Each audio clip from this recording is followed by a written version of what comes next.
Ya, kita akan coba masuk dulu pada kajian kita sehingga kurikulum kita bisa tersambung. Ya, saya mohon izin kita membuat sebuah kurikulum supaya kajian kita teratur gitu ya, dan ada bahasan yang jelas untuk dikaji. Kita di fikih sholat karena ini memang yang paling dasar yang harus dikuasai oleh setiap muslim supaya manfaatnya kembali kepada kita. Jadi saya ingin berikan persepsi dulu supaya kita sama-sama benar persepsinya sesuai dengan ketentuan Al-Quran. Allah menyampaikan semua ibadah yang saya perintahkan itu sesungguhnya manfaatnya kembali kepada kita yang menunaikan, bukan kepada Allah. Jadi even Allah memerintahkan kita sholat pun, Allah nggak butuh dengan sholat kita. Semuka langit dan bumi tidak menunaikan sholat, tidak akan pernah menurunkan status Allah sebagai Tuhan. Tetap Allah Tuhan. Tapi ternyata kata Allah, kita yang butuh dengan sholat itu. Karena saat kita menunaikan sholat dengan sempurna, maka semua manfaat sholat kembali kepada diri kita. Apakah itu sifatnya ketenangan? Orang sholat pasti akan cenderung jiwanya lebih tenang, kata Allah. Quran surah ke-20 ayat ke-14 digabungkan dengan Quran surah ke-13 ayat 28. Orang sholat dijamin oleh Allah hidupnya lebih bahagia. Quran surah ke-23 ayat 1 sampai dengan 2. Orang sholat dijamin oleh Allah doanya cepat terkabul. Anda dekat dengan orang tua memberikan apa yang kita minta. Anda dekat dengan pimpinan di kantor, maka akses pekerjaan dimudahkan. Anda dekat dengan Allah, logika yang sama, apa yang tidak ada batas bagi Allah? Apa yang mustahil bagi Allah? Maka orang yang sholat, apapun yang dia minta, selama panjang benar sholatnya, maka Allah akan cepat mengabulkan apa yang dia minta. Itu ada di Quran surah ketiga ayat 38 sampai 39. Bahkan nanti ada orang yang sering menyebut Allah dan dia sering disebut Allah. Saking disanjungnya oleh Allah, ada orang yang belum minta seketika kebutuhannya dipenuhi oleh Allah Subhanahu wa taala. Itu di Quran surah kedua ayat 152. Fadhkuruni adzkurkum. Zikir padaku, aku akan menyebutmu. Di antara makna zikir itu salat. Quran surah ke-20 ayat ke-14. Orang salat pasti baik. Karena itu Nabi mewasiatkan pada setiap orang tua supaya anak itu dari kecil dididik sholat. Nah, ini sering saya tekankan pada pendidikan sekarang nih. Ya, ada teman-teman yang buka TK, SD dan sebagainya. Ini kadang tangganya melompat lebih jauh. Ya, tangga kedua belum selesai, sudah naik ke tangga kelima. Anak TK sekarang fikih sholat belum selesai, fikih haji udah manasik gitu. Ini untuk sinergi aja gitu kan. Baik, jadi kenapa Nabi minta ajarkan anakmu dari sejak kecil sholat? Karena rahasia sholat selanjutnya akan membentuk pribadi baik. Itu rahasianya di Quran surah ke-29 ayat ke-45. Inna sholata tanha 'anil fahsya'i wal munkar. Sungguh sholat yang ditunaikan dengan benar akan menjauhkan pelakunya dari dua sumber keburukan. Satu fahsya, dua mungkar. Tidak ada yang ketiga. Jadi prinsipnya semua orang yang sholat pasti mendapatkan manfaat-manfaat terbaik dalam hidup.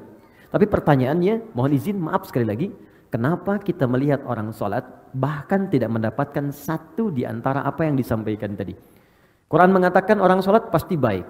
Tapi kenapa sekarang ada orang sholat berbuat yang tidak baik? Fahsya dikerjakan. Fahsya itu kan termasuk pornografi, porno aksi, LGBT, kata-kata jorok, kata-kata kotor, itu fahsya. Betapa banyak sekarang orang berkata yang kotor, menonton yang tidak baik, tapi juga sholat. Kan unik gitu. Mungkar itu jelas, semua yang diingkari hati. Sumbernya nafsu perut dan akal. Mencuri mungkar, membunuh mungkar, merampok mungkar, berselisih mungkar. Ini yang paling aneh, dalam hal sholat ada yang berselisih. Cuman gara-gara satu bismillahnya dikencangkan, yang satu sir, bisa jadi nggak temenan gitu. Cuman beda-beda, gara-gara beda majelis ilmu, bisa saling mencela. Padahal sama-sama sholat. Apa persoalannya? Maka kata Al-Quran, biasanya ada dua sumbernya.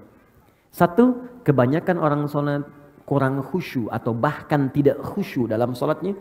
Itu di Quran surah kedua, ayat ke-45 sampai 46.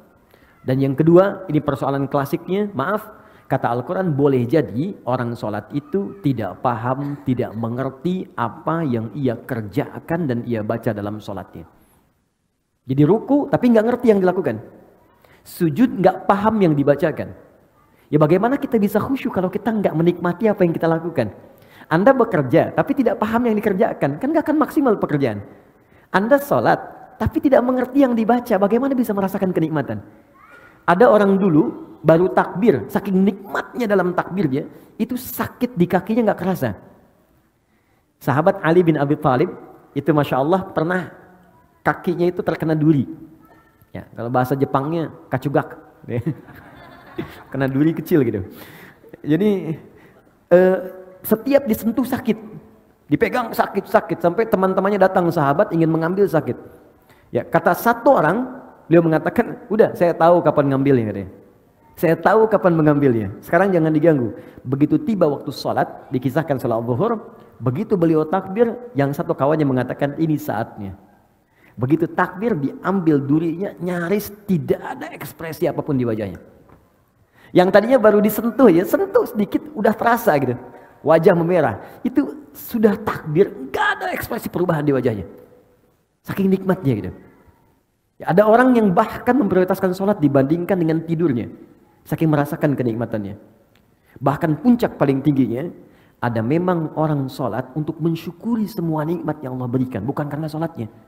Karena merasa sudah banyak pemberian Allah yang belum disyukuri. Nah karena itu teman-teman, bagaimana mendapatkan semua kenikmatan itu? Maka Allah jelaskan keterangannya di Al-Quran. Nabi berikan detailnya dalam penjelasan sunnah beliau. Nah kita sudah sampai pada pembahasan di pertemuan lalu ke sujud kan? Baik, ke sujud. Sekarang kita akan masuk duduk di antara dua sujud. Saya akan terangkan pertama caranya, fikihnya, supaya benar cara kita menunaikan. Kedua bacaannya. Dan yang ketiga hikmahnya. Apa esensi dari perbuatan itu, apa hikmah dari bacaan itu, dan bagaimana kita mengaktualisasikan dalam kehidupan kita. Ingat rumus dasarnya, setiap gerakan dan bacaan sholat itu ada maknanya. Nanti pertemuan berikutnya saya coba bawakan buku-buku untuk referensi. Saya bawakan yang asli insya Allah, bahasa Arab. Masih asli ya, saya tunjukin. Ini kitabnya yang ini, kitabnya yang ini, kitab yang ini. Jadi saya gabungkan jadi satu. Oke, saya coba selesaikan. Saya sedang menulis tentang buku sholat, fikih sholat. Nanti kalau sudah selesai, insya Allah mudah-mudahan bisa dibagikan. Baik teman-teman, kita fokus. Sekarang kita akan bangkit dari sujud ke duduk di antara dua sujud. Baik, pelan-pelan.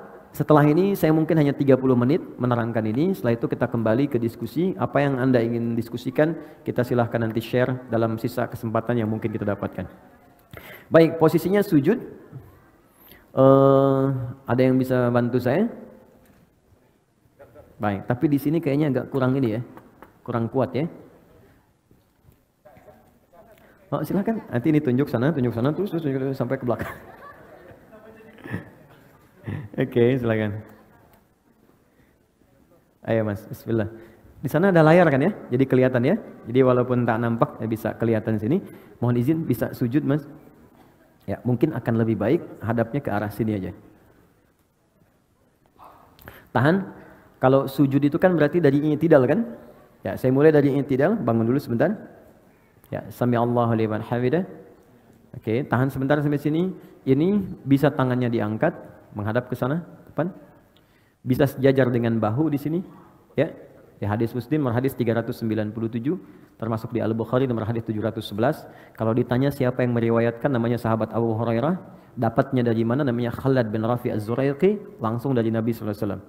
Jadi kalau Anda mengangkat tangan, boleh sejajar dengan bahu, hadwa mankibaihi, atau sejajar dengan daun telinga, naik sedikit di sini. Ya, di sini.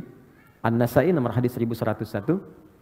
Kemudian dalam ruku kemudian i'tidal, sami Allahu liman hamidah. Ini tangan ada 3 pilihan. Pertama, boleh diangkat sejajar dengan bahu di sini.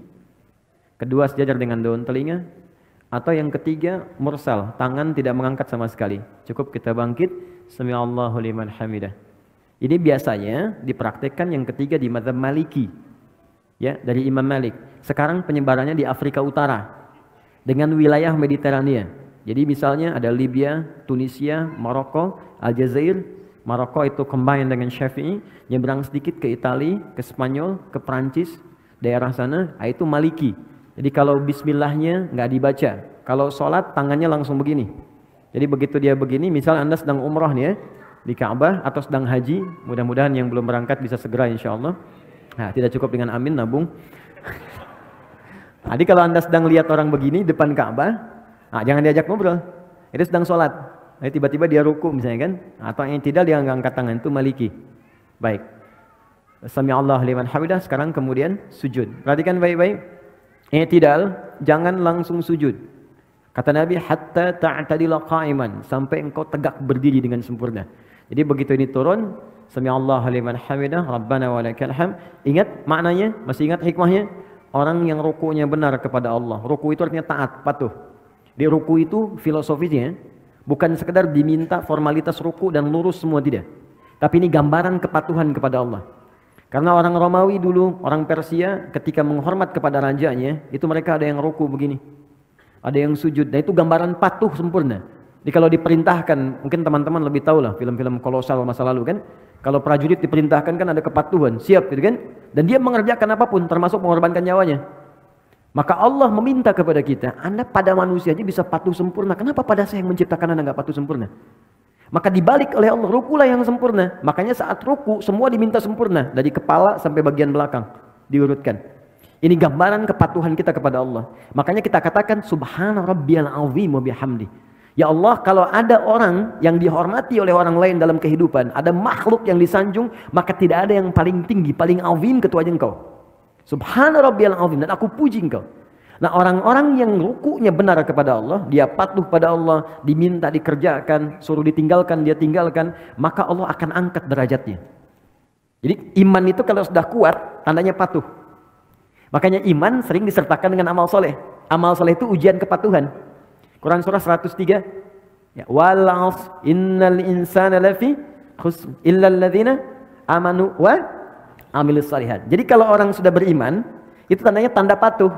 Diuji dengan amal soleh. Ada sholat, makanya sholat dibuka dengan kalimat iman. Alladzina yu'minuna bil ghaib wa yuqimunas shalah. Iman dulu baru sholat. Puasa dibuka dengan iman. Al-Baqarah 183. Ya ayyuhalladzina amanu kutiba alaikumus siap. Iman dulu baru salat. Artinya kalau kita sudah ruku, kita itu siap patuh. Kata Allah kerjakan, kerjakan. Kata Allah tinggalkan, tinggalkan. Dan kata Allah, aku nggak butuh dengan itu, ini untuk kamu. Makanya orang-orang yang imannya sempurna, maksudnya patuh, maka Allah akan angkat derajatnya. Maka digambarkan lewat i'tidal. Allah mengangkatnya dengan sempurna. Itu dalilnya ada di Quran surah ke-58 ayat 11. Yarfa'illahu alladhina amanu minkum. Allah akan angkat derajat orang-orang yang sempurna imannya di antara kalian. Ditunjukkan dengan kepatuhan. Begitu diangkat dikatakan sami'allahu liman hamidah. Ya Allah, saya mendengar. Apa yang kau perintahkan saya patuh. Sami'na wa ata'na. Ya hamidah, saya puji engkau dengan segala kemuliaan kau berikan kepada saya. Maka Allah katakan, kau mau minta apa saya berikan. Maka kita katakan, masih ingat di pertemuan lalu? Ya, sami Allah liman hamidah, Rabbana walakal hamd. Mil'as samawati wa mil'al ardi wa mil'a ma syi'ta min syai'in ba'du. Kata Allah, silahkan kamu minta apapun sekarang. Mau sepenuh langit, sepenuh bumi, atau antara langit dan bumi, atau antara apa yang belum aku sebutkan engkau ingin mintakan. Minta sekarang. Maka saat minta itulah ada posisi yang paling tinggi untuk meminta, yang bebas kita memohon. Dalam berdiri terbatas, ruku terbatas. Sekarang yang selanjutnya itu yang paling dahsyat. Sangat luar biasa. Itulah sujud. Tapi ada rahasia setelah sujud, itu pun sangat istimewa. Maka kita diminta sujud, turun. Ruku, kemudian yang tidak. Kemudian sujud, kita lihat. Tahan, up, berhenti. Ini pakai lutut, boleh ya? Boleh. Masih ingat dalilnya? Abu Daud nomor hadis 838 dari Wa'il bin Hujur. Boleh juga pakai kedua telapak tangan turun. Dia begitu mau turun, telapak tangan dulu. Ya. Baru kemudian lututnya baru turun. Dan gak usah berdebat. Yang pakai telapak tangan sahabat Abu Hurairah, yang pakai lutut Wa'il bin Hujur. Wa'il pakai lutut, Abu Hurairah pakai telapak tangan, dua-duanya sahabatan. Ya, dan dua-duanya sahabat dan mulia di hadapan Nabi. Anda sahabat bukan, tabi'in bukan, ulama bukan, satu lutut, satu telapak tangan ribut gitu kan. Anda siapa? Ya, yang lutut benar, telapak tangan benar. Yang salah yang pakai kepala duluan. Ingat itu. Oke. Sujud. Oke, tahan sebentar. Mohon izin. Maaf, mudah-mudahan kelihatan. Teman-teman, kata Ibnu Abbas radhiyallahu taala anhuma, umirtu an asjuda ala sab'ati azamin. Aku diperintahkan sujud dengan 7 anggota tubuh menempel. Plus tambahan 1 di hidung. 1 jabhah, kening. Ini keningnya menempel. Mohon izin, bangkit dulu mas. Di sini. Nempel ya. Dan tolong sekatnya ya, rambut ini sudah bagus, ya sisirannya udah baik. Jadi nggak pakai peci pun nggak apa-apa. Ingat, peci ini bukan rukun sholat dan bukan syarat sholat. Ya, peci ini adalah penutup ketika rambut terlampau menutupi bagian kening sehingga menghambat kita sujud. Jadi kalau memang sudah nggak ada rambutnya, nggak apa-apa, nggak usah pakai peci pun, nggak ada masalah. Ya, atau kalau mau pakai peci pun nggak ada masalah, silakan. Ya, jadi dan yang paling penting itu nggak ada penghalang yang langsung menghalangi rasa sujud. Kecuali hal yang ringan. Kalau ringan itu seperti mukena untuk perempuan, ya. Atau misalnya kain tertentu seperti sejadah, boleh, sepanjang nggak terlampau empuk. Awas, ingat, saya ingatkan. Nabi melarang kita sujud di tempat sujud yang terlampau empuk seperti bantalan. Ada sejadah sekarang kelihatan mewah, tapi sebetulnya nggak bisa di tempat sujud. Oh, okay. What's happening, you know? Okay. Nah itu nggak bisa, dilarang oleh Nabi. Kenapa? Karena nanti akan menghambat menempelnya kening dengan sempurna. Nah nanti kata Nabi, idza sajadta famakin sujudak. Kalau engkau sujud, tempelkan dengan sempurna sehingga terasa ada penempelan antara kening dengan tempat sujud. Dan sekarang ketika diteliti secara ilmiah ada titik God spot di sini. Itu enak. Jadi kayak kita tuh kayak sujud itu kayak mengalir ke puncak ke dalam kepala kita, ke bagian yang tengah ini. Dan biasanya kalau awal-awal belum sempurna itu agak pusing dulu awalnya. Setelah itu nikmat. Ya, itu yang pertama jabah. Dan ini mohon izin jangan sampai berdoa dulu sebelum yang 7 ini sempurna. Jadi begitu kening sudah menempel, yang kedua telapak tangan, 2 telapak tangan, jadi hitung 3, 1, 2. Kemudian selanjutnya 2 lutut, 3 tambah 2, 5, lutut 2. Selanjutnya jemari di 2 telapak kaki, tambah 2, 7. Nah, untuk jemari khusus spesial, mohon izin menghadap ke arah sini sujudnya. Makasih, jazakallah khair. Fokus baik-baik, lihat teman-teman, saya ingatkan lagi, sangat bagus, sangat bagus. Kakinya nutup, bukan terbuka begini. Oke, tutup seperti ini. Kemudian jemarinya dilipat begini. Ya, nanti manfaatnya banyak. Lalu ini dibuka sedikit, tidak nutup ke dalam begini. Nabi pernah mengingatkan dengan keras, jangan kau bersujud. Awas, hati-hati ya dengan ini menutup. Jadi hati-hati kata Nabi. Apa engkau mau bunuh diri?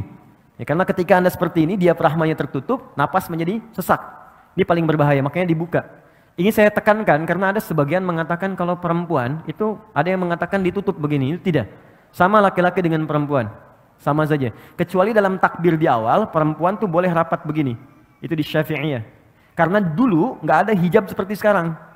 Ya jadi terbuka pendek, makanya saat bertakbir begini akan kebuka. Karena itu ditutup begini. Ya, seperti ini. Kemudian kata Nabi, usahakan ini ada rongga. Ya, kalau dalam bahasa Arab di hadisnya anak kambing kalau lewat dia bisa lewat. Tapi anak kambing itu ukuran bagi orang Arab kecil. Bagi kita mungkin anak kucing gitu kan, atau kucing. Jadi kalau sekarang Anda sudah diminta anak kambing lewat ukuran kita, orang sekarang mungkin nggak akan pernah lewat. Ya. Poinnya ada jeda. Sekarang bangun Mas, izin. Perhatikan baik-baik. Tanya apa dulu. Oke, fokus. Dalam sujud, saya mau masuk ke bangkit dari sujud. Dalam sujud, ketika Anda kemudian ingin sujud, itu perintahnya langsung dibocorkan oleh Nabi, rahasianya. Fokus, kata Nabi, kalau Anda minta, ingin cepat dikabulkan, dan banyak permintaan, lakukan dalam sujud. Ya, lakukan dalam sujud. Saya ulang, lakukan dalam sujud. Dan itu bahasa Nabi banyak diungkapkan kepada sahabat, termasuk Ibnu Abbas radhiyallahu ta'ala anhu. Ya, idza sajadta fa'aksirud doa. Kalau engkau sujud, maka perbanyak doa dalam sujud. Dalam sujud ini ada doa yang standar. Yang standar yang saya ajarkan di pertemuan lalu, ya subhana rabbiyal a'la atau subhana rabbiyal a'la wa bihamdi atau subhanakallahumma bihamdika Allahumma ighfirli. Setelah itu baru pembuka. Setelah itu silakan minta yang seluas-luasnya. Ada yang di rumah tangga kebutuhan, minta. Dan nggak perlu dilafadzkan dalam hati kita. Ya Allah sayangi suami saya, ya Allah sayangi istri saya, ya Allah berkahi keluarga kami, ya Allah cerdaskan anak saya, ya Allah terima ya Allah kebutuhan, ya Allah orang tua saya sayangi, ya Allah jika mereka telah wafat lapangkan kuburnya, ya Allah jika anak saya mendahului saya sayangi ia, jadikan dia sebagai pangeran-pangeran surga, putih-putih surga. Karena sementara itu tertukar, ada yang ayahnya wafat duluan, ibunya duluan, ada anaknya dipanggil duluan. Nabi pernah berita gembira pada seorang ibu yang mengandung, tiba-tiba ketika melahirkan anaknya wafat. Ibu itu bersedih, lalu turun sebuah kalimat yang sangat indah. Dia sudah menjadi bidadari dan pangeran di surga. Kenapa engkau orang tuanya mesti bersedih? Dan kalau orang tuanya benar, beramal dengan sempurna, maka anak itu akan menghijab dia dari neraka. Itu tabungan yang sangat indah. Ada orang tua mendidik anak sampai dewasa dan belum sampai level itu. Anda dikasih hadiah duluan gitu. Di bahasa nabinya begitu, kamu saya kasih hadiah, kenapa kamu bersedih? Dan semua orang akan wafat sesuai dengan ajalnya. Imma sekarang atau besok. Kamu menangis pun tidak akan menghentikan ajal dia tiba. Tapi engkau berjuang, engkau mengandung, engkau berdoa. Dan engkau menginginkan anakmu baik, aku kabulkan. Dan dia akan menghijab engkau sampai di akhirat. Cuman jangan sampai engkau berpisah dengan dia. Anakmu sudah fitrah baik, engkau berbuat maksiat. Makanya orang tua yang menjaga kesolehannya, walaupun misalnya nggak sempurna seperti orang lain, nggak hafal Quran. Banyak sahabat Nabi nggak hafal Quran, nggak rajin tahajud. Dia mengerjakan sholat fardu, dia mengerjakan sholat sunnah, mencoba lebih baik lagi, semampu dia lakukan. Kemudian dia wafat. Dan dia punya tabungan itu. Maka kata Nabi, anak itu akan menghijab dia dari neraka. Ya, Islam itu kadang dibacanya pakai dalil gitu, dan pakai jiwa. Kalau iman kita ikuti, maka akal akan mengikuti itu. Nah yang paling menarik minta dalam sujud. Jangan sia-siakan, makanya Nabi itu lama sujudnya. Banyak orang salah persepsi, mengira sujud terakhir yang paling lama. Yang hanya lama. Padahal setiap sujud itu lama. Cuman yang terakhir itu kenapa lebih lama? Karena Nabi itu rindu menunjuk sujud berikutnya. Menunggu sujud berikutnya itu lama, Bu. Ya, karena waktu sholat yang berikutnya itu harus ditunggu. Gini, Anda sedang mencintai seseorang. Berpisah beberapa saat kan nunggunya lagi lama kan? Anak mau pergi nih. Kita sangat mencintai anak kita. Dan dia baru kembali pekan depan, nunggunya lama kan? Makanya di bandaranya tungguin. Sampai pesawatnya naik, diliatin. Garudanya udah terbang, padahal naiknya pakai Emirates sebenarnya kan? Diliatin, sama Nabi itu tidak ada puncak kerinduan kecuali saat sholat ketika menghadap Allah. Makanya sujud terakhirnya lama karena beliau mengharapkan perjumpaan sujud kembali. Nah untuk kitanya doa yang diperbanyak. Tapi ingat, ini pengantar kepada doa antara sujud. Saya akhiri pengantarnya. Sujud bukan sekedar meminta kita untuk berdoa. Tapi itu adalah puncak kepatuhan yang paling dalam sebagai ikrar komitmen kita kepada Allah. Supaya kita benar-benar patuh dalam hidup ini dari ujung kepala sampai ujung kaki. Anda bayangkan, ruku saja, ruku benar. Komitmen patuh kita, Allah akan angkat derajat kita. Maka bagaimana dengan orang yang komitmen dari ujung kepala sampai ujung kakinya akan patuh kepada Allah? Ya Allah, saya siap patuh. Saya akan gunakan mata saya untuk melihat apa yang engkau perkenankan saja. Yang tidak engkau perkenankan, saya tidak akan lihat. Tundukkan, tunduk, sujud. Patuh. Ya Allah, saya patuh. Lisan saya hanya akan saya gunakan pada yang apa engkau inginkan. Yang engkau larang, aku akan jauhi. Maka tunduk, patuh, sujud. Jatuhkan oleh kita. Dari ujung kepala sampai ujung kaki. Maka tahu apa yang terjadi? Begitu Anda kemudian bisa melakukan itu dengan semaksimal yang kita bisa, maka kita akan diangkat lagi oleh Allah dan langsung diberikan oleh Allah 6-7 jenis kalimat yang kalau itu dibacakan sudah selesailah semua persoalan kehidupan kita dunia sampai akhirat. Ya. Dan cara mengangkatnya bukan berdiri lagi. Karena orang saat diangkat berdiri pun bisa lelah. Tapi Allah dudukan. Bukankah duduk lebih santai dibandingkan dengan berdiri?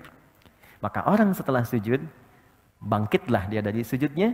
Tidak langsung dia berdiri, tapi diminta duduk di antara dua sujud itu. Perhatikan, sujud. Silakan, Mas. Bismillah. Oh, silakan. Itu biasa, kiblat itu bisa beralih ya dari Masjidil Aqsa ke Masjidil Haram. Boleh. Boleh, silakan. Boleh. Iya, asal tidak ke Old Trafford aja. Oke, bismillah. Sudah? Sekarang sudah sujud? Paham ya? Kenapa diminta sujud? Bukan sekedar kita memohon kepada Allah, tapi permohonan itu diikat dengan komitmen. Ingat, kalau Anda ingin cepat dikabulkan permohonannya, maka cepat pula lakukan apa yang Allah mintakan. Adil kan? Kata Allah, saya minta ini, kerjakan. Begitu kita kerjakan, kau minta apa? Saya kabulkan. Nah ini gambaran patuh dari ujung kepala sampai ujung kaki. Begitu semua dikerjakan dengan baik, Anda bangkit. Maka Anda katakan, Allahu Akbar. Baik? Ya, saya masuk ke caranya dulu. Saya masuk ke fikihnya. Yuk kita mulai ke cara duduknya. Mohon izin maju sedikit.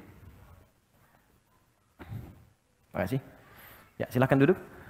Oke, fokus baik-baik. Teman-teman, ada dua jenis duduk dalam sholat. Satu, iftirash. Dua, tawarruk. Ya, saya tuliskan sebentar. Jangan nengok sedang sholat. Oke. Saya mau izin, saya pakai jubah hari ini karena ada yang ngasih saya. Saya kalau dikasih saya langsung pakai untuk ibadah dulu.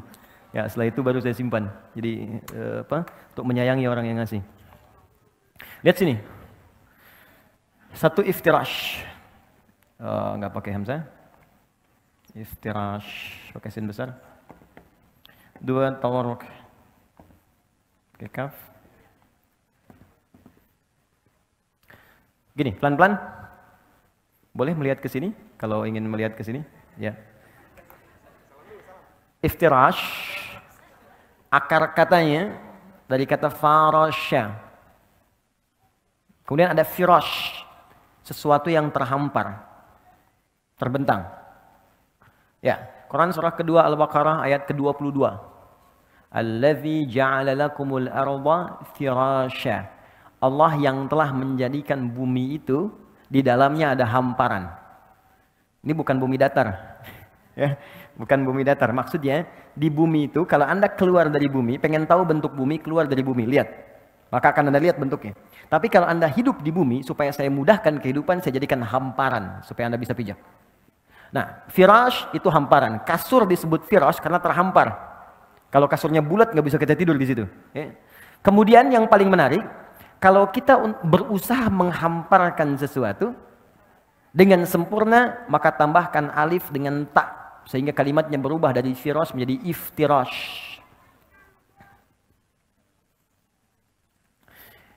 Duduk iftirash adalah duduk yang berusaha menghamparkan bagian ujung kaki sampai dengan ke lutut bagian depan. Sehingga ketika bangkit dari sujud, ya, hamparkan bagian lutut bagian depan sampai dengan ke ujung kaki.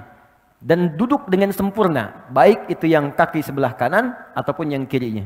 Bagaimana cara duduknya? Kita lihat dulu. Saya ajarkan caranya dulu sebelum kebacaan. Izin. Bismillah. Lihat sini, teman-teman. Nah ini. Jadi ketika kakinya dihamparkan, dilipat ke belakang. Jelas? Kemudian yang kedua, mohon maaf, ini kaki bagian belakang yang jarinya dilipat. Ini bagus sekali.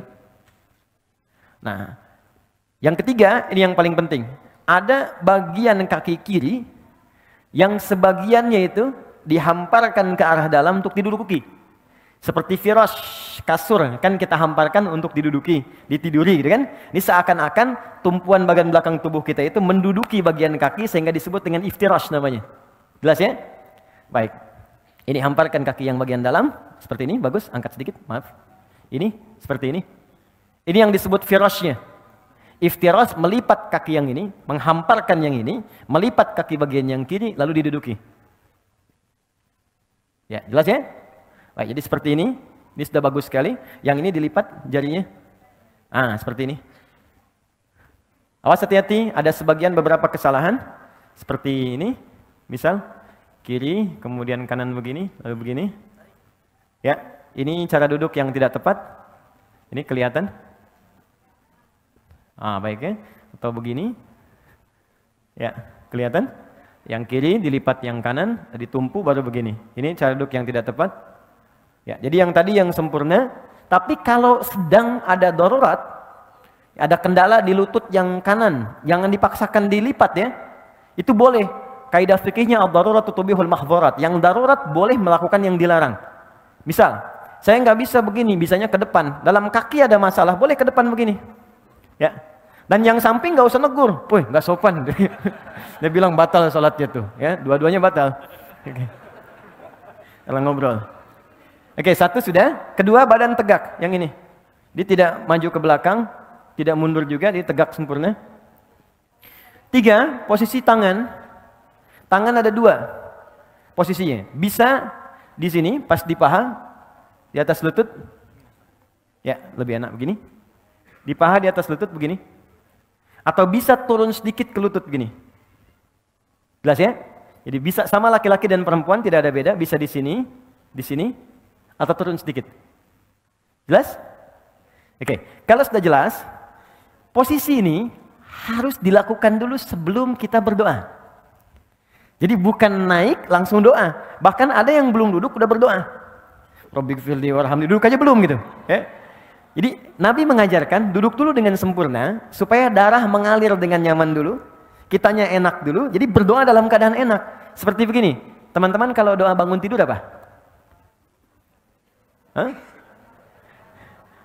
Kullu nafsin dha'iqatul maut. Alhamdulillahilladzi ahyana ba'da ma amatana wa ilaihin. Oke, tapi itu kan tahap ketiga. Mana tahap pertama keduanya? Kembalikan ke hadisnya di Ibnu Abbas.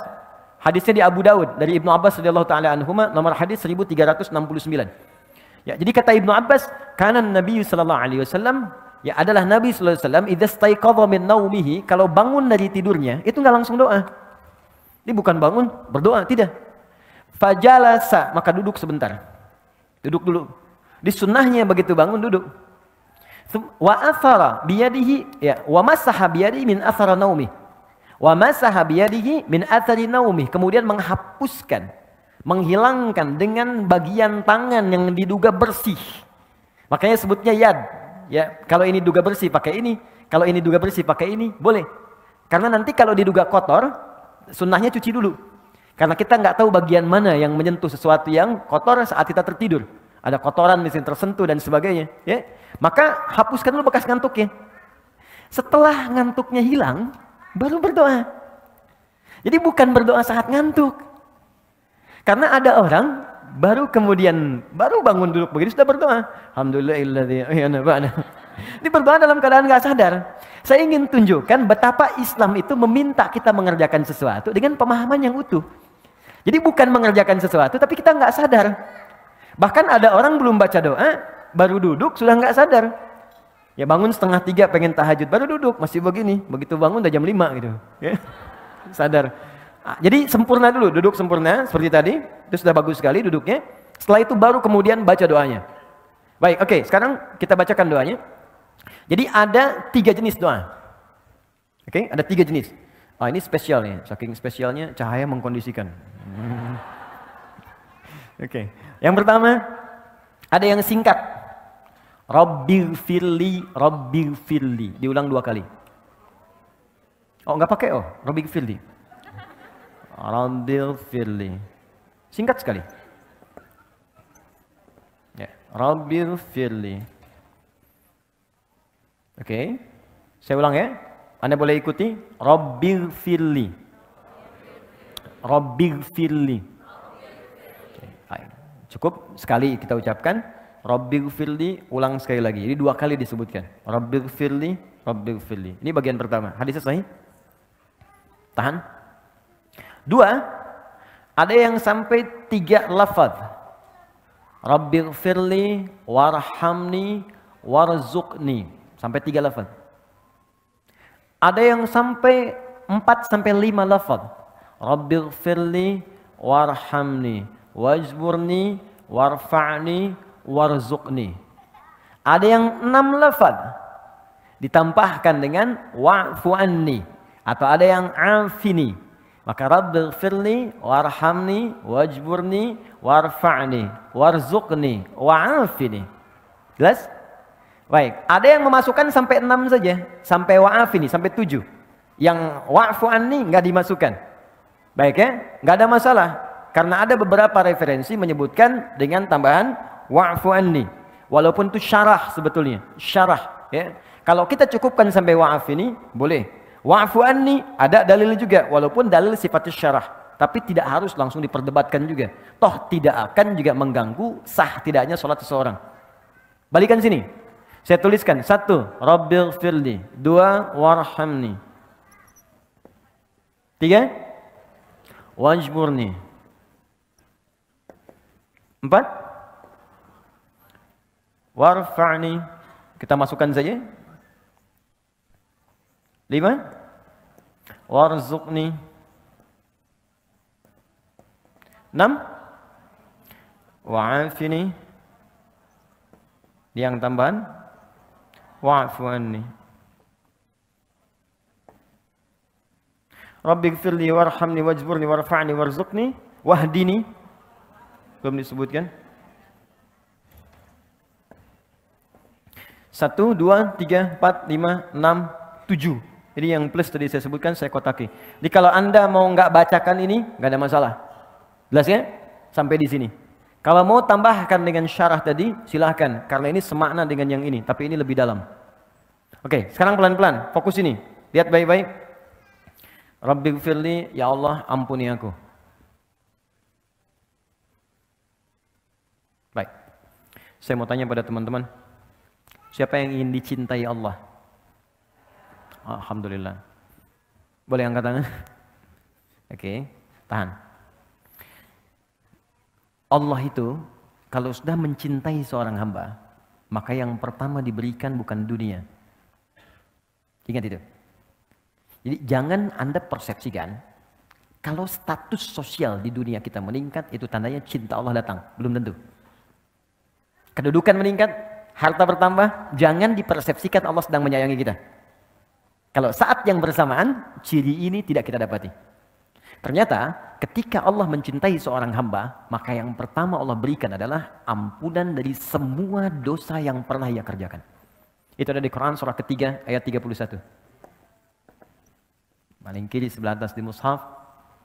Qul in kuntum tuhibbunallaha fattabi'uni yuhibbukumullahu wa yaghfir lakum dzunubakum.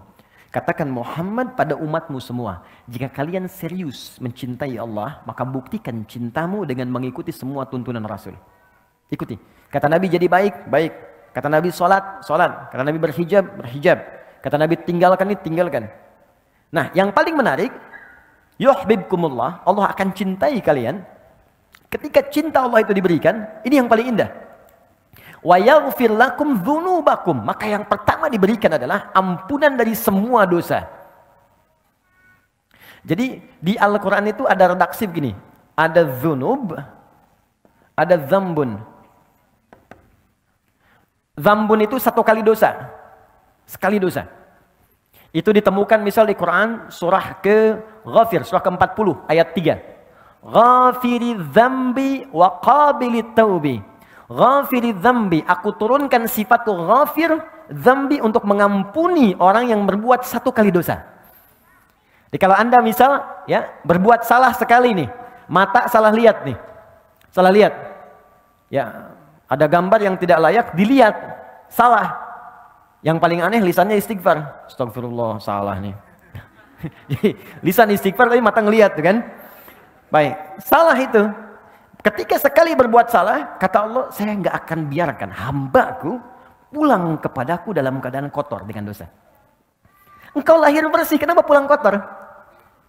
Maaf ya, jangankan Allah gitu. Ibu punya anak, teman-teman punya anak, pulang ke rumah dengan kaki kotor, kan kita nggak mau kan?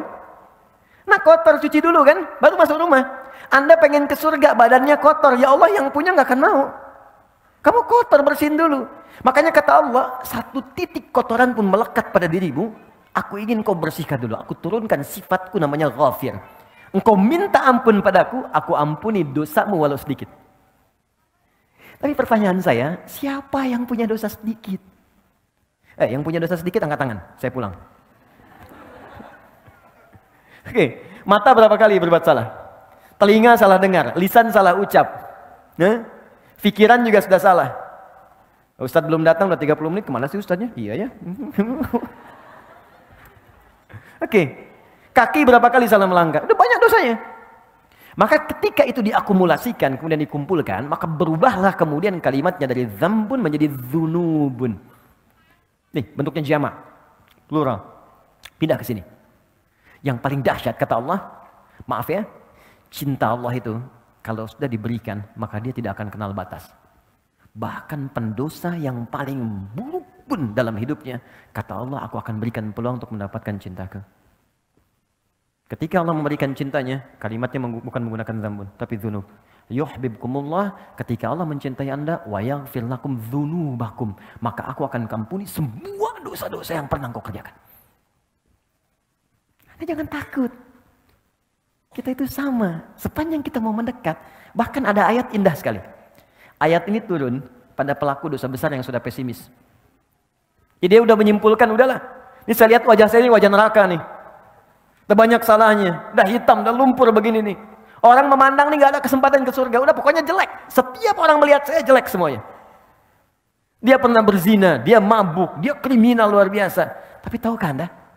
Tiba-tiba pada orang ini turun satu ayat yang sangat indah, yang membuat orang itu jatuh tertunduk dan tobat di hadapan Allah. Ayatnya indah. Quran surah 39 ayat 53.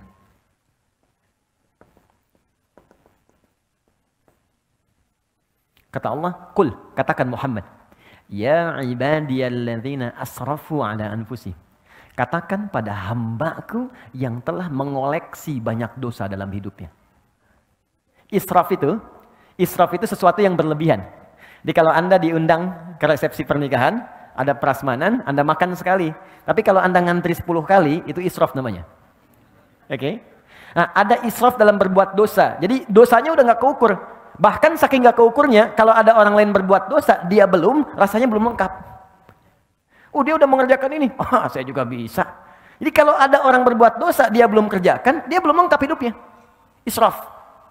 Itu ketika dia mau kembali, itu masih disebut hamba oleh Allah. Katakan pada hambaku, ibad, itu jarang disebutkan kecuali menunjuk pada hamba yang soleh. Buka Quran surah kedua ayat 186. Paling kiri sebelah bawah di mushaf. Wa idza sa'alaka 'ibadi 'anni. Kalau hambaku yang soleh saat Ramadan, dia ingin berdoa kepadaku, mencari-cari aku.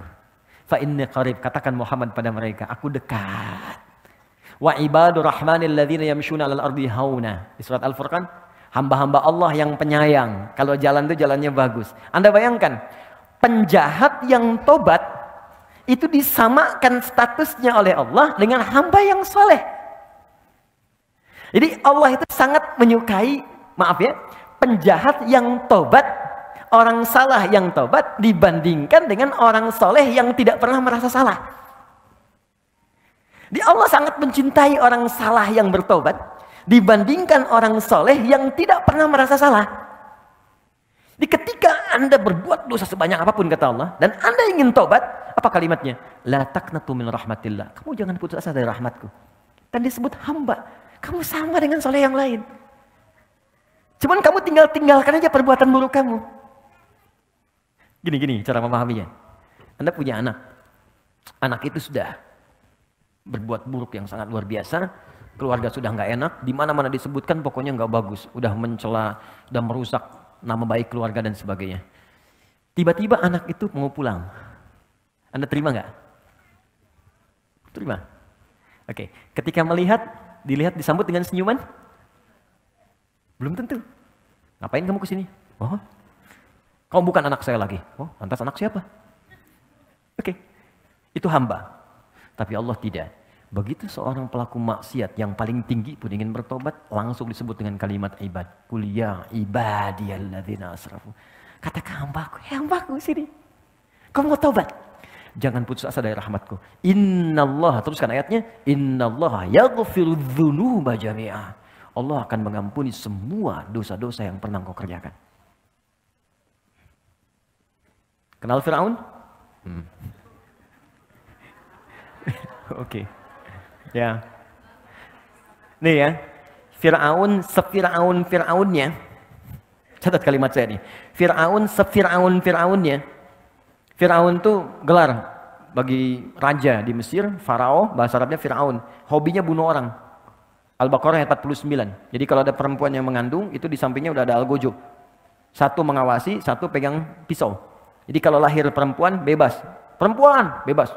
Wa yastahyuna nisa'akum. Kalau laki-laki, langsung dibanting ke tanah, disembelih di hadapan ibu yang baru melahirkannya. Yuzabbihuna abna'akum. Mengaku Tuhan. Ana rabbukumul a'la. Saya Tuhanmu yang paling besar. Fir'aun. Orang sekarang paling banter ngaku nabi. Fir'aun ngaku Tuhan. Tapi itu tidak menghalangi kasih sayang Allah untuk memberikan dia hidayah. Kita sekarang sampai kiamat nabinya cuma satu, nggak pernah lihat lagi Nabi Muhammad SAW. Fir'aun langsung 2 nabi, Anda bayangkan. Musa dan Harun. Quran surah ke-20 ayat 43 sampai 44. Idhaba ila fir'auna innahu tagha. Musa dan Harun pergilah kepada Fir'aun. Dia sudah mulai melampaui batas. Faqula lahu qawlan layyina la'allahu yatadhakkaru aw yakhsha. Coba ingatkan dia dengan kelembutan. Mungkin dengan lembut itu dia akan sadar dia salah. Anda bayangkan, saking rahmannya Allah, seorang yang mengaku Tuhan, hobinya bunuh orang, itu masih diberikan kesempatan dapat hidayah supaya balik lagi. Sampai nyawa itu di tenggorokan itu. Maksud saya gini, kalau Allah sudah tawarkan sifat yang sempurna ini, Anda belum bertobat juga, Anda butuh apa lagi untuk berubah? Anda akan wafat. Lihatlah ke cermin, kamu akan wafat. Innaka mayyitun fa innahum mayyitun. Kamu wafat, sesuatu kamu akan pulang. Masa pulang dalam keadaan kotor? Apa nggak malu kamu lahirnya bersih, pulangnya kotor?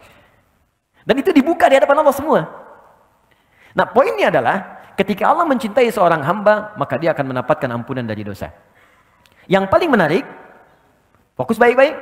Yang paling menarik, artinya kalau ada seseorang yang diampuni dosanya oleh Allah, maka dia sudah mendapatkan cinta Allah Subhanahu wa taala.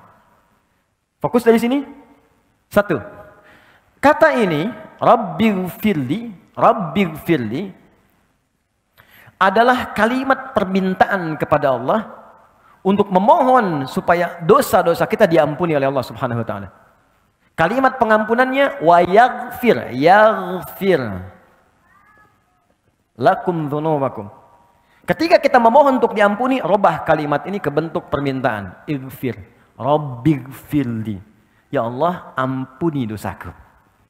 Ketika Anda meminta, persamaan terbaliknya, ketika Anda meminta diampuni dosa, saat bersamaan, bukankah Anda meminta dicintai oleh Allah?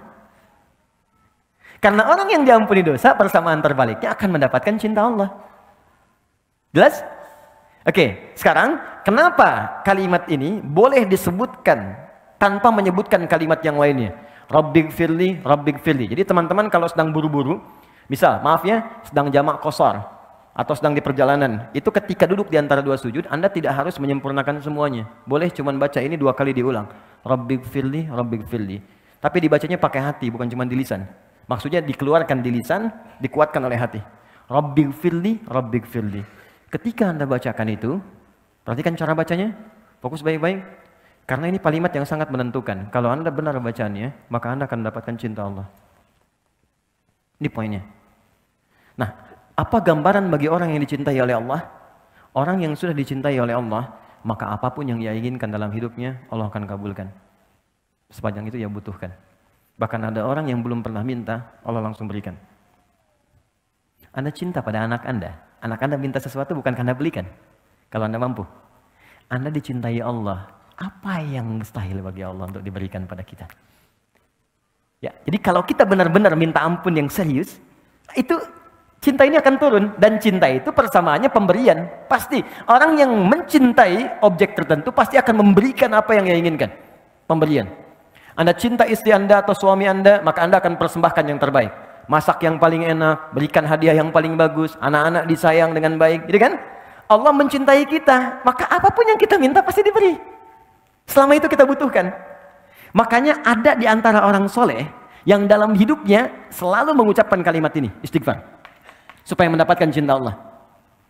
Ada tukang roti di zamannya Imam Ahmad bin Hanbal, sekitar tahun 164 sampai 170 Hijrah. Ya, itu kebiasaannya setiap menahan adonan, bikin adonan, dia istighfar. Astagfirullah, astagfirullah, astagfirullah. Berhenti istighfar lagi, mau jalan istighfar lagi. Tiba-tiba, ini kisah menarik. Imam Ahmad datang ke Mesir. Perjalanannya cukup melelahkan, saking lelahnya singgah di satu masjid. Begitu singgah di masjid itu, ketahuan sama DKM, marbotnya lagi. Ya, begitu sedang tiduran kata marbotnya, ukhruj. Jangan tiduran di dalam, keluar. Imam Ahmad itu sangat populer, sangat dikenal ulama, cuman kan zaman dulu nggak ada seperti sekarang. Ya, foto, gitu kan? Orang ketemu ulama, ustadz dulu minta doa, sekarang kan minta foto. Oke. Ada yang pasang status macam-macam. Jadi dulu tuh zaman dulu nggak ada foto, nggak ada handphone, makanya tahu Imam Ahmad, terdengar namanya, tapi nggak pernah lihat orangnya. Dan ini marbot nggak kenal. Itu Imam Ahmad, keluar aja katanya. Imam Ahmad pun nggak bilang saya Imam Ahmad, tidak. Beliau tahu fikihnya. Ini boleh istirahat dalam masjid di wilayah tertentu. Disuruh keluar. Kata Imam Ahmad, saya sedikit aja keluar, barwah katanya. Barwah itu lebih kasar. Maka duduk di luar, di pelatanannya. Orang itu datang lagi, rawah. Itu paling kasar. Jadi kalau ukhruj masih sopan keluar. Barwah kasar. Rawah itu keluar dengan rohnya sekalian. Di Anda keluar, rohnya pun jangan di sini, pergi. Jadi kalau Anda nanti sedang umrah atau haji, ibu sedang sholat dekat Ka'bah, ada petugas bilang, Bu, ukhruj, ibu, ukhruj, ya. Nah, ini diminta keluar, jangan bertahan. Barwah lebih kasar. Rawah, itu kasar banget. Rawah, bukan rawah, saya Aminah. Itu diusir namanya, ya. Pergi sama rohnya sekalian. Maka pergi beliau, begitu jalan, lewati tempat tukang roti tadi, makhbaz. Si tukang roti lihat dipanggil, Syekh sini kayaknya capek, istirahat di sini. Beliau istirahat. Saat duduk itulah istirahat, tukang roti itu meneruskan kami pekerjaannya. Dia bilang astagfirullah, astagfirullah, gila, astagfirullah. Imam Ahmad lihat, Imam Ahmad itu tahu betul istighfar itu mendatangkan cinta Allah. Cuman ingin menguji di tukang roti itu. Kata beliau, yes Sayyid, Tuhan, aku lihat engkau setiap pegang adonan astagfirullah, bikin adonan astagfirullah, apa manfaatnya? Kata tukang roti itu, wallahi, dengan kalimat ini tidak pernah aku meminta permintaan kepada Allah kecuali semuanya dikabulkan. Wallahi, kata tukang roti, bayangkan, seorang tukang roti, bukan ustaz, bukan kiai, dia mengatakan setiap saya mengucapkan kalimat ini, saya meminta sesuatu kepada Allah, tidak pernah saya memohon kecuali dikabulkan. Cuman sampai sekarang satu aja yang belum terkabul katanya. Apa itu kata Imam Ahmad? Wallahi saya berdoa kepada Allah, ya Allah, sebelum saya wafat atau dia wafat, tolong pertemukan saya langsung dengan Imam Ahmad bin Hambal. Imma saya wafat lebih dulu atau beliau wafat lebih dulu. Tolong sebelum kami wafat pertemukan kami. Kata Imam Ahmad, Allahu Akbar, karena istighfar kamu ini saya datang ke sini. Karena istighfar kamu ini saya tiba-tiba pengen ke sini. Saya istighfar kamu ini saya sampai dikeluarkan dari masjid, Pak, itu rumah Allah, hanya untuk diantarkan kepada tempatmu karena istighfarmu. Allahu Akbar. Dan jangan lakukan itu pada saya. Ini. Tapi kalimat ini itu bukan kalimat yang sekedar diucapkan di lisan, bukan. Kalimat yang disertai dengan penghayatan pada jiwa untuk mendapatkan cinta. Karena cinta itu muaranya hati, ke jiwa. Lihat sini, fokus. Ya Allah, ampuni saya. Berarti minta apa? Minta ampun. Kalau minta ampun berarti ada yang apa? Yang salah kan? Kalau salah berarti apa? Dosa kan? Oke, sekarang kalau kita sudah paham ini, artinya kita minta ampun karena merasa salah. Mustahil orang minta ampun kalau nggak ada salah. Anak Anda nggak akan minta maaf pada orang tuanya kalau nggak ada kesalahan. Istri nggak akan minta maaf pada suami atau sebaliknya kalau nggak ada salah. Maka kita pun ketika mengatakan Rabbighfirli, ya Allah ampuni saya, karena kita merasa salah. Karena itulah kata para pakar fikih, ahli fikih fuqaha, ketika Anda mengucapkan kalimat Rabbighfirli, maka sertakan di hati kita, rasakan kesalahan apa yang pernah diperbuat sampai duduk di antara dua sujud itu. Tuh, sampai nangis anak. Oke. Bukankah Anda tadi berjanji untuk patuh dalam sujud? Saya patuh, mata saya akan melihat yang baik. Ternyata ketika sudah selesai sholat, mata melihat yang tidak baik. Telinga akan mendengar yang baik. Ternyata telinga salah dengar kan? Salah enggak? Salah kan? Makanya ketika bangkit itu, Anda katakan Rabbighfirli, Rabbighfirli. Mohon izin, maaf sekali kalau kalimat ini kurang menyenangkan. Ketika Anda katakan Rabbighfirli, segera rasakan kesalahan apa yang pernah dikerjakan dari ujung kepala sampai ujung kaki. Mata pernah salah lihat apa? Telinga salah dengar apa? Sampai ke ujung kaki. Kalau itu bisa diucapkan dengan benar, satu kalimat ini saja, itu sudah bisa mendatangkan cinta Allah Subhanahu wa Ta'ala. Kalau cinta Allah sudah diberikan kepada kita, maka yang 7 akan otomatis mengikuti. Warhamni akan disayang Allah. Wajburni akan dijaga dari orang yang mengganggu. Maaf, kata Al-Quran, orang yang berkarir itu tidak akan selamanya mulus. Kadang di atas, kadang di bawah. Kadang ada gangguan, kadang yang iseng. Maka Allah turunkan sifatnya, namanya Al-Jabbar. Untuk melindungi hambanya yang dijahili oleh orang lain dalam aktivitasnya. Cara meminta perlindungannya, wajburni. Warfa'ni, diangkat derajat. Di apapun profesi Anda, pebisnis yang paling tinggi. Ya, kedudukan yang paling tinggi, yang baik. Kemudian teruskan, ada kalimat warzukni, rizki. Rizki itu jangan diartikan dengan uang semata, tidak. Kesehatan rizki. Ya, Anda sehat, rizki. Pilih mana? Pilih mana teman-teman? Mohon izin, kan kaya tapi sakit atau miskin tapi sehat? Kaya tapi sehat. Nah, berarti kan sehat itu penting kan? Ya, ketenangan itu rizki. Tenangan rizki, sama aja. Pilih mana? Kaya tapi gelisah atau miskin tapi tenang? Cepat. Berarti ketenangan itu rizki. Ya, kekayaan yang menghadirkan kegelisahan berarti tidak menikmati kekayaan itu. Makanya pencuri itu sebetulnya nggak kaya.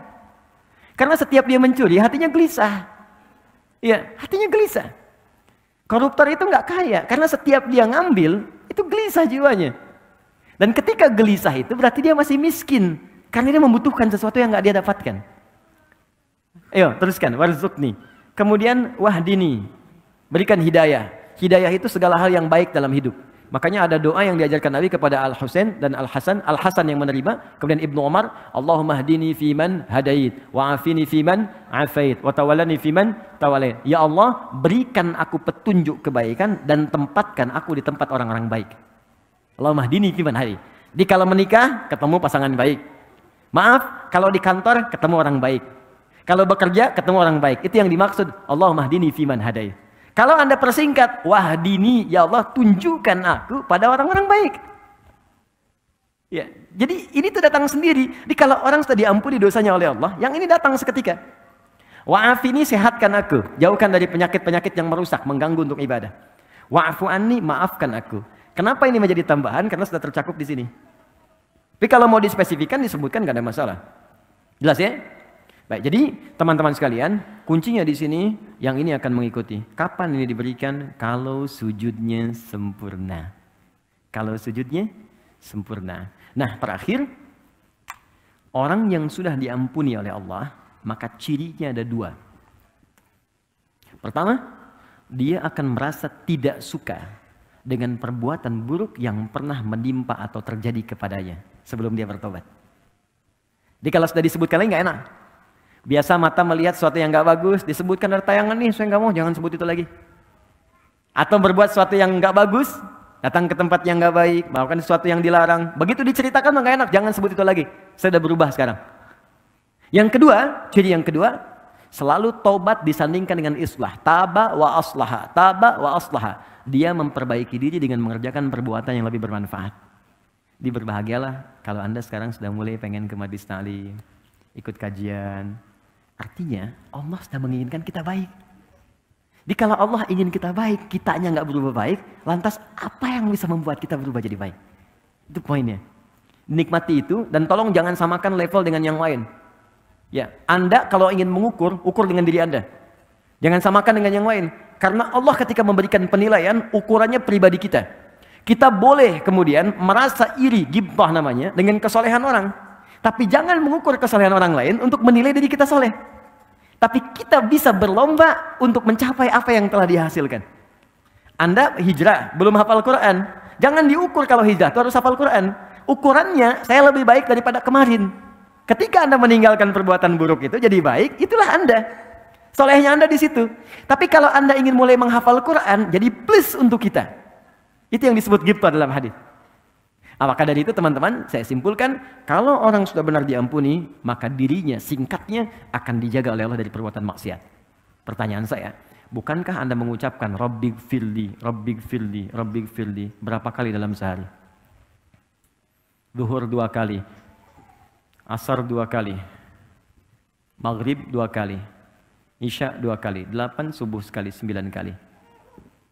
Anda sudah memohon minta ampun kepada Allah 9 kali dalam sehari paling minimal. Tapi kenapa masih berbuat salah? Jangan-jangan kalimat ini tidak pernah diucapkan dengan hati kita. Hanya mengalir di lisan saja. Karena itu setiap kali sholat, muncul zuhur, coba kenali apa maksiat yang kerjakan dari subuh sampai zuhur. Sehingga kita bisa sesali. Zuhur ke asar, apa yang salah? Evaluasi, kita sesali. Sampai ke isya. Kalau sampai isya benar kita istighfarnya, maka tidurnya tenang. Boleh jadi malam itu adalah malam terakhir kita terbaring di muka bumi untuk berpindah kepada alam lain dengan ketenangan yang lebih daripada sebelumnya. Dengan bawaan ampunan Allah Subhanahu wa taala. Itulah duduk di antara dua sujud. Pertanyaannya, setelah duduk di antara dua sujud, apa yang dikerjakan? Sujud lagi kan? Nah, kenapa kemudian sujud lagi? Apa bacaannya? Kenapa mesti 2 kali? Itu yang akan kita bahas di pertemuan berikutnya insyaallah. Ya, sekarang kita diskusi dulu. Kita ada waktu 10 menit menuju zuhur. Ya, kurang lebih.